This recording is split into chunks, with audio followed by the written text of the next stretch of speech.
અત્યારે સમગ્ર ભારતમાં જ નહીં, સમગ્ર વિશ્વની અંદર આ ગુરુ પૂર્ણિમાનો તહેવાર જે છે એ ઉજવવામાં આવે છે. ગુરુ જે છે એ બે શબ્દનો બનેલો છે, ગુ અને રુ. ગુ એટલે અંધકાર, અજ્ઞાન, અને રુ એટલે પ્રકાશ, જેને આપણે જ્ઞાન કહીએ છીએ. મતલબ ગુરુ જે છે એ આપણને અંધકારમાંથી પ્રકાશ તરફ લઈ જાય છે. મહાભારત જેવું મહાન કાવ્ય, 4 વેદો અને 18 પુરાણોના રચયિતા એવા વેદ વ્યાસ જે છે એની યાદમાં અથવા તો એના જન્મ જયંતિના અનુસંધાને આપણે બધા જે છે એ ગુરુ પૂર્ણિમાનો તહેવાર જે છે એ ઉજવીએ. આજના દિવસે તમે ઘણા બધા એવા ધાર્મિક સ્થળો હશે, જેમ કે બગદાણ, એ ઉપરાંત પણ કેટલીક ધાર્મિક સંસ્થાઓ છે કે જ્યાં ભજન, કીર્તન, ભોજન ની સાથે ગુરુઓનું સન્માન કરવું, ગુરુઓને દક્ષિણા આપવી, આવા બધા સરસ મજાના કાર્યક્રમો પણ કરવામાં આવતા.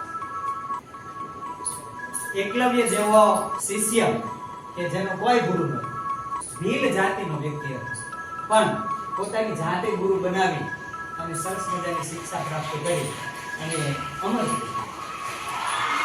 વિશ્વના તારણહાર એવા શ્રી કૃષ્ણ ભગવાન ના પણ ગુરુ હતા. કોણ હતા? કૃષ્ણ ભગવાનના ગુરુ કોણ? સાંદીપની. અને એમના દ્વારા અપાતી કોઈ પણ પ્રકારની સૂચના છે, એની આજ્ઞા છે, એ દરેક આજ્ઞાનું પાલન એ કૃષ્ણ ભગવાન કરતા હતા.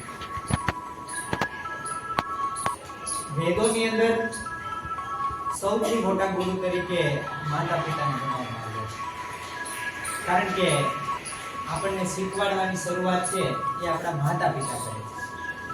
એમની પાસેથી આપણે ઘણું બધું શીખીએ છીએ, પણ ઘણું ખરું જ્ઞાન, સાંસારિક જીવન સિવાયનું જે જ્ઞાન છે, બરોબર છે, એ આપણને કોણ શીખવાડે છે? એ આપણા ગુરુ.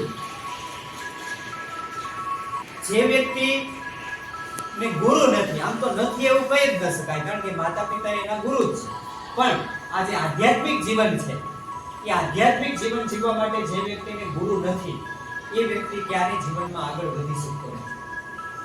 તમે ઇતિહાસ તરફ નજર નાખો તો જે મહાન વ્યક્તિઓ છે, એ તમામ પ્રકારના મહાન વ્યક્તિઓના જીવનમાં એના ગુરુનો ફાળો જે છે એ તમને વિશેષ જોવા મળે છે. એટલે જ આપણે કહીએ છીએ ગુરુ બ્રહ્મા ગુરુ વિષ્ણુ ગુરુદેવો મહેશ્વર, ગુરુ સાક્ષાત પરબ્રહ્મ તસ્મે શ્રી ગુરુદેવ. કબીરે પણ કહ્યું, ગુરુ ગોવિંદ દોનો ખડે इसको लागू पाए, બલિહારી ગુરુ આપકી ગોવિંદ દિયો.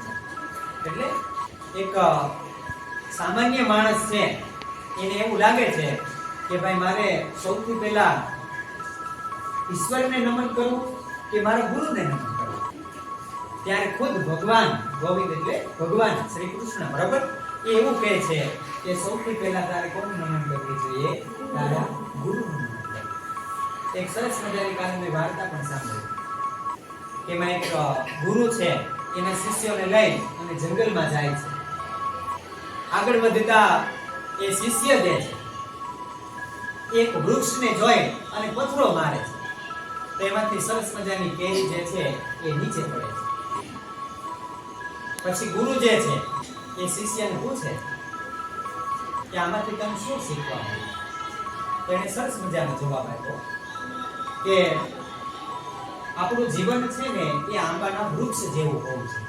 કોઈ આપણને પથરો મારે ને તો પણ આપણે એને મીઠા ફળ આપવા જોઈએ. મતલબ આપણી સાથે કોઈ પણ વ્યક્તિ ગમે તે પ્રકારનો વ્યવહાર કરે, આપણે એના વિશે હંમેશા કેવું વિચારવું જોઈએ? પોઝિટિવ વિચારવું જોઈએ, સકારાત્મક વિચારવું જોઈએ. એક બીજો શિષ્ય એને પૂછ્યું કે તને શું શીખવા મળ્યું?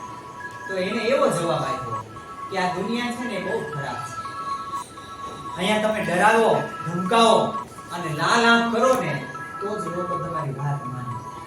આંબાને પણ પત્રો મારે ને તો જ કેરી આપે, બાકી એ પણ કેરી આપતો નથી. કહેવાનો મતલબ એ કે ગુરુ દ્વારા જ્ઞાન બધાને સરખું આપવામાં આવે છે, પણ શિષ્ય જે છે એ જ્ઞાનને કેટલું ગ્રહણ કરે છે, કેવું ગ્રહણ કરે છે એના ઉપર આધાર છે. બધા એક સરખું જ્ઞાન ગ્રહણ કરી શકતા નથી. એટલું કહી અને મારી વાતને અહીંયા